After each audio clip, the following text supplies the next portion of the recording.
Si estás aquí en la Florida y tienes un accidente de tránsito, te resbalas o tienes una caída en un lugar público, mi recomendación es que la primera llamada que hagas sea al abogado Jared Spinger. Él va a tomar por ti las decisiones legales necesarias y además te va a asesorar en cuanto a los gastos médicos. Jared tiene 17 años de experiencia como abogado de accidentes en la Florida y personalmente sufrió un accidente de tránsito que casi le cuesta la vida. Nadie como Jared para conocer el vía crucis que puede derivar de un accidente. La ley te protege en caso de un accidente, no importa tu estatus migratorio. Jared Spinger defiende tu derecho a ser recompensado de manera justa. Y si Jared no gana tu caso, no pagarás nada. Así que no lo dudes. Llama al abogado Jared Spinger. No tienes nada que perder y mucho que ganar. Llámalo ahora mismo al 1-833-lesionado. Te van a atender las 24 horas del día en inglés y en español. Llama a Jared incluso antes de comunicarte con tu compañía de seguro. Yo sé por qué te lo digo.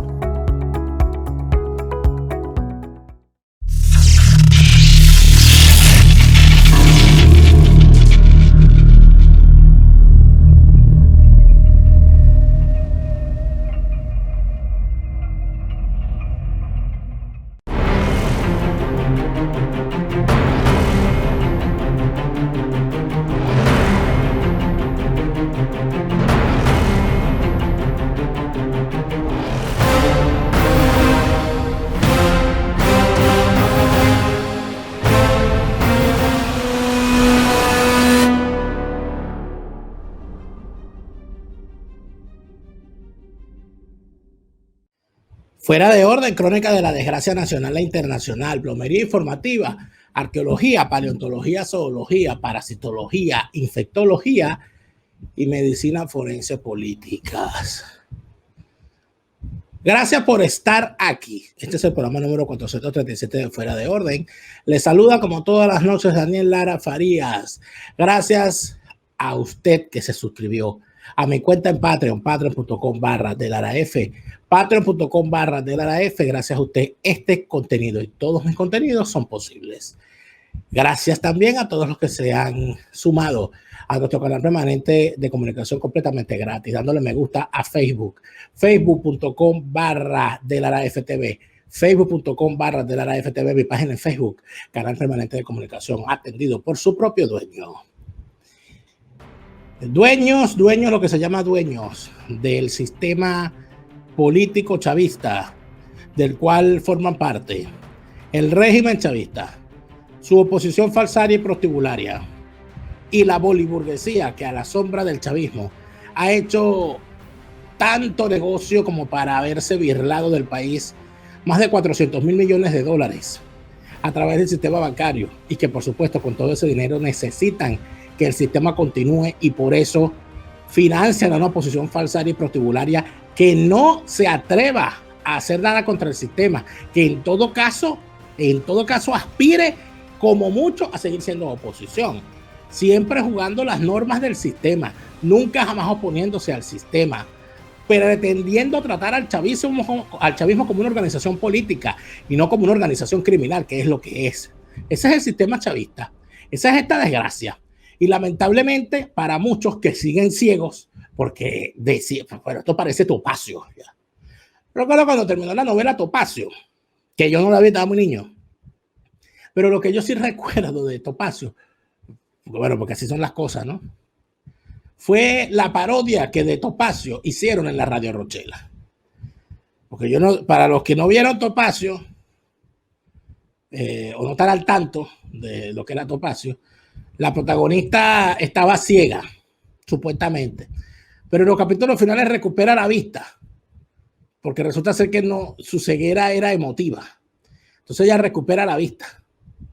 Pero cuando recupera la vista, entonces su amado, el protagonista, también pierde la vista. Y de repente ella también. Entonces de repente vuelven y recuperan la vista los dos. Novelas de ella Fiallo. Pero en Venezuela pareciera que la ceguera es general.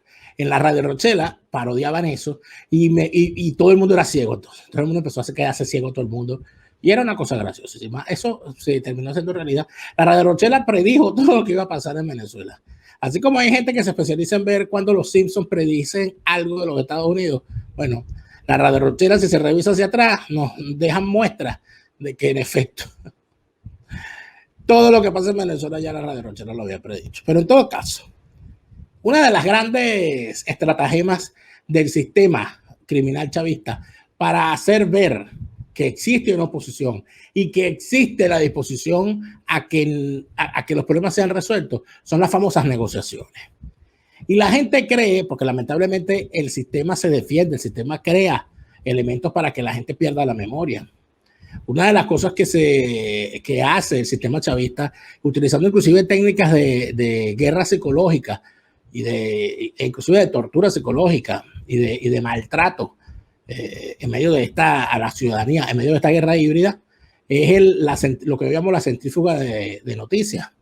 Esta gente se inventa noticia tras noticia tras noticia, explota una noticia, explota otra, de forma tal de que usted no tiene tiempo de reaccionar a una noticia cuando ya explotó otra que atrapa su atención, y así, en medio de explosión de noticias tras explosión de noticias, termina ocurriendo que la gente se le olvidan las cosas, se le olvida la gran noticia y se distrae y no se acuerda si esta negociación es la misma que ya había empezado el año pasado, o si alguna vez habíamos negociado y quiénes eran los voceros. A todo el mundo se le olvida todo.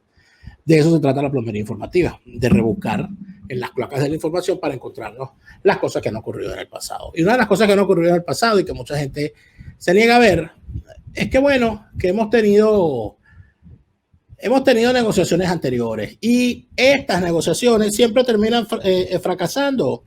Siempre fracasan negociando la oposición falsaria y prostibularia con el régimen chavista criminal, simple y llanamente porque el sistema lo que necesita es que ocurra la negociación, no que la negociación rinda frutos.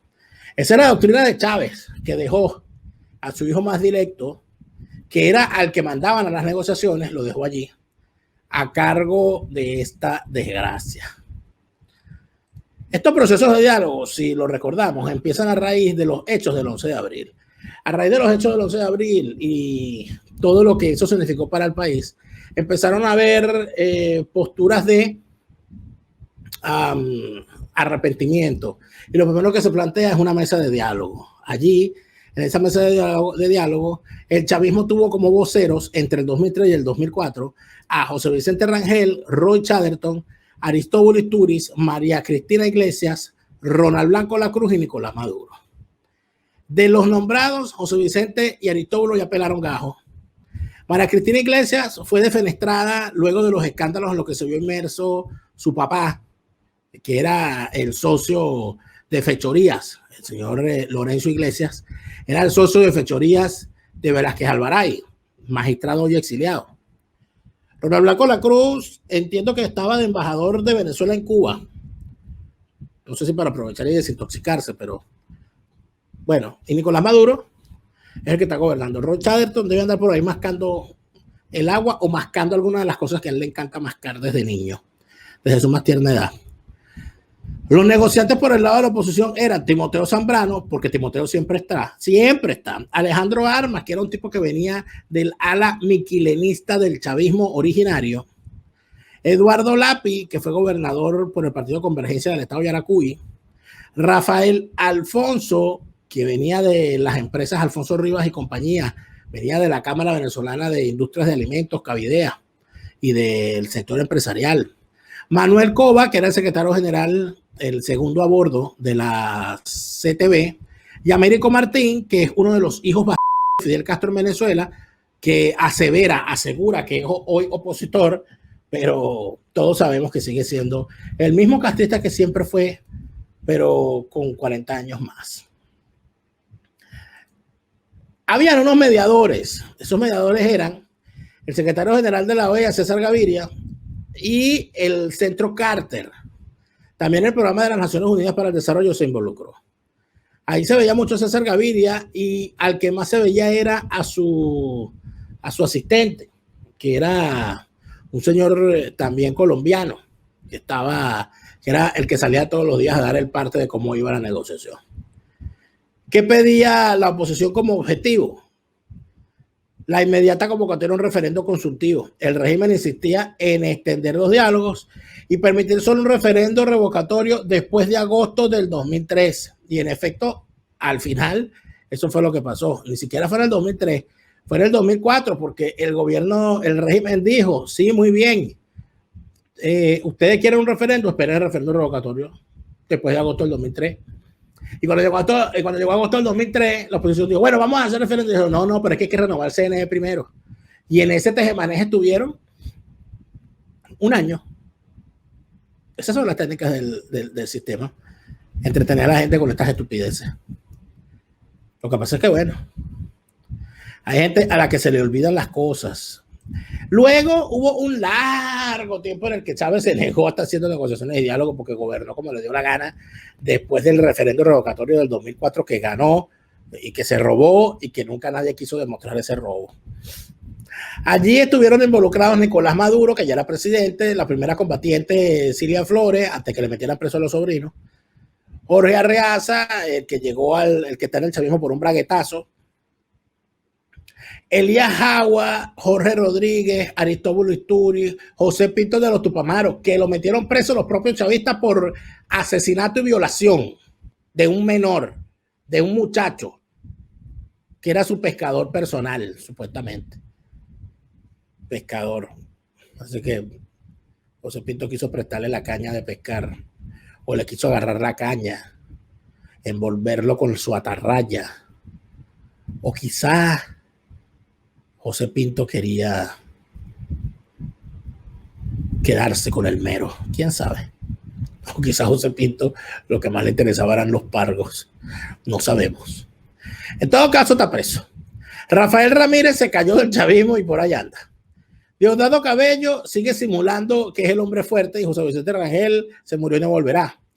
Por la oposición estaban Ramón Guillermo Aveledo, que es un entreguista de primera categoría. Bueno, nació entregado.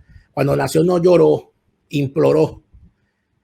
Enrique Capriles Radonsky, que bueno, que le dijeron un día, no te metas por esa calle porque por esa calle violan, y el tipo se metió. Y después que lo violaron, se volvió a meter porque él se quería vengar, y así anda. Henry Falcón, imagínate tú, ¿y qué oposición? Henry Falcón, no. Omar Barbosa, no. Caimán con sueño. Andrés Velázquez, eterno candidato a la gobernación de Bolívar. Roberto Enrique Copellano. Henry Ramos Alup, el suegro de Franco de Agostino, el cuñado de Francisco de Agostino, sancionado por la OFAC, y el papá de Rodrigo Ramos de Agostino y Ricardo Ramos de Agostino, involucrados hasta los tuétanos en tráfico de petróleo de PDVSA con empresas transnacionales bajo esquemas corruptos, tal y cual como circula en demanda en los Estados Unidos. Más de 13.000 millones de dólares virlados a la República. Y Julio Borges, que es tan traidor que se traiciona a sí mismo. Cada una de las cejas de Julio Borges se traicionan entre sí. Eso fue en el 2014, después de que el chavismo había dejado regado con sangre de venezolanos, de jóvenes venezolanos en las calles de Venezuela. Los mediadores fueron la UNASUR, es decir, el narcotraficante de Samper, el Vaticano, imagínate tú, con el Papa, bueno, imagínate tú. Los cancilleres de Brasil, donde gobernaban todavía los hijos de Lula, la canciller de Colombia, donde gobernaba Santos, y el canciller de Ecuador, donde gobernaba Correa. Tremendos mediadores. La oposición pedía la inmediata liberación de los presos políticos como López y Simonovic y la renovación de los miembros del CNE y del Tribunal Supremo. El régimen insistió en el cese de las protestas violentas que se producieron en ese entonces y en la coexistencia con la oposición. Por supuesto, no soltaron a los presos políticos y estos tipos siguieron gobernando o simulando que gobernaban. Ahí tienen algunas fotos de los eventos. Ahí ven a Julio Borges dándole la mano a Maduro. Ahí ven a Capriles dándole la mano a Maduro, al mismo que le robó las elecciones menos de un año antes. Porque así son de entreguistas, así son de falsarios, así son de pobres diablos. No sirve para nada ninguno. Les encanta, no pueden ver a Nicolás porque se orinan. En el 2016 volvieron a un diálogo después de unas protestas y después de lo que ocurrió con la declaratoria en desacato de la Asamblea Nacional. Allí los involucrados del chavismo fueron Nicolás Maduro, Elías Jagua, Delcy Rodríguez, Jorge Rodríguez y Roy Chatterton. Como verán, Nicolás Maduro ha estado en todos los diálogos. Primero como canciller, luego como presidente. No, primero ni siquiera como canciller, como diputado raso. Por la oposición estuvieron Jesús Chugo Torrealba, al cual se le sigue considerando opositor. Imagínense usted qué despropósito. Estuvo Carlos Jocadí, Timoteo Zambrano, que siempre está, Luis Aquiles Moreno, de Acción Democrática, borracho empedernido, y Henry Falcón, al cual siguen llamando opositor. Eso fue en el año 2016. De más está decirle que ese diálogo que pudo dejar con esos tipos ahí conversando. Bueno, en ese diálogo los mediadores eran Ernesto Samper, el narcotraficante financiado cuya arribo a la presidencia de Colombia se lo financió el cartel de Cali, José Luis Rodríguez Zapatero, según Piedad Córdoba, propietario de una concesión en una mina del arco minero venezolano, Martín Torrijos, hijo del exdictador panameño el general Torrijos, Leonel Fernández, expresidente de uno de los paraísos fiscales y sede alterna de los bolichicos, República Dominicana, y un enviado del Vaticano donde reinan los jesuitas al mando del Papa argentino. Se planteaba la renovación de los rectores del CNE y el fin del bloqueo institucional de la Asamblea Nacional. Y el régimen nuevamente pedía el cese de las protestas y los llamados a la calle, es decir, que se conculcaran los derechos civiles a la protesta. ¿Qué ocurrió? Ganó el régimen otra vez. Sin embargo, se mostraron unos supuestos acuerdos que se habían logrado según los participantes, que dijeron que se había solventado en el corto plazo el desabastecimiento de medicinas y medicamentos, que se iba a buscar resolver el bloqueo institucional que tenía la Asamblea Nacional desde el 2015. Mentira, no lo hicieron. Los nombramientos de 2 de los 5 rectores del CNE que terminaban su mandato en diciembre de 2016, nombraron unos chavistas. Oposición y régimen acordaron convivir en paz, y por supuesto que conviven, ellos siempre conviven en paz. A los que le hacen la guerra es a los ciudadanos. Acordaron incorporar al diálogo a gobernadores, representantes sociales y establecer una comisión de seguimiento. Dijeron nada más que iban a trabajar en la liberación de personas detenidas. Bueno, soltaron allá uno y tal, bla, bla, bla, bla.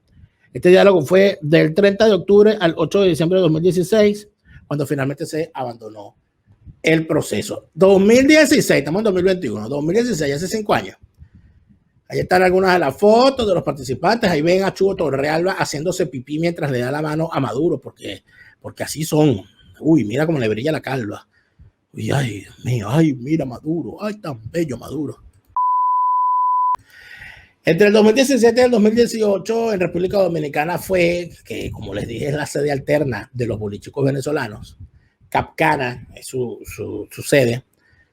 Bueno, ahí estuvo como líder de la delegación chavista Jorge Rodríguez, y los involucrados negociantes opositores de posición genopectoral estaban al mando de Julio Borges. No fueron en bloque al diálogo, sino que fueron varios loquillos ahí haciéndose los duros, haciéndose los negociadores duros, los jugadores de póker. Tuvieron como mediadores a Danilo Medina, presidente de Dominicana, y a Zapatero. Imagínate, mediadores, tremendos mediadores.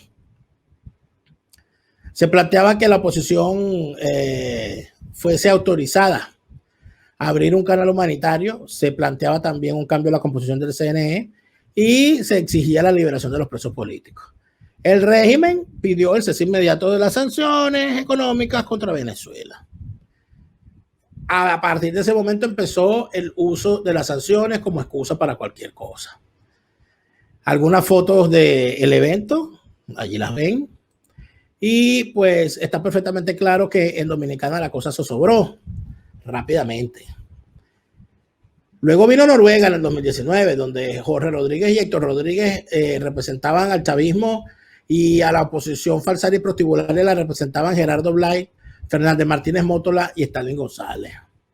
Dicha barbaridad, por supuesto, tuvo consecuencias, porque esa negociación se hizo en el marco de la existencia del gobierno fake interino.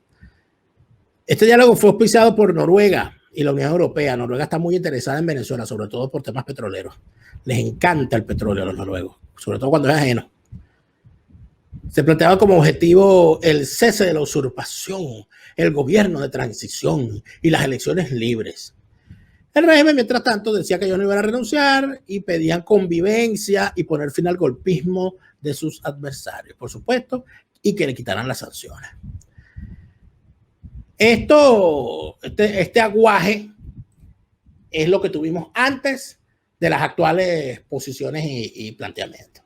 Estamos perfectamente claros de que no resultó antes y los que quieren llevar un diálogo ahora son los mismos actores porque se repiten los nombres. Entonces la gran pregunta es, ¿de verdad van a seguir usando la herramienta del diálogo como fórmula para burlarse de la gente? Ya hemos visto esto, ya sabemos por dónde va esto. El diálogo actual tiene de diferencia con los anteriores que en esta ocasión no está acicateado ni se busca ir a una mesa de diálogo como producto o para parar acciones de calle. Recuérdense que los eventos anteriores todo iba enmarcado en acciones de calle donde el pueblo era llamado a participar en las calles, la gente se lanzaba a la calle, salían muchachos a que entrase a molotov y a piedra contra la policía y ser asesinados en el intento. Y después cuando ya tenían al régimen desgastado y pegado contra las cuerdas y a la gente cada día más enervada y dispuesta a llegar a las rejas de Miraflores a sacarlos a las patadas, aparecía la oposición a negociar, siempre con esa actitud de bombona de oxígeno y bolsa de colotomía simultánea que para el régimen terminan siendo. En esta ocasión no pasa eso, en esta ocasión ya van con ánimo de rendición, no van después de una jornada de protesta, van después de una jornada de mentiras que fue ese gobierno fake interino. Pobrecitos, me da cosa con ellos. Pero ya vimos lo que fueron las negociaciones anteriores. Vamos a ver lo que pretenden en esta negociación para que queden las cosas claras. En el próximo segmento hablamos de esto.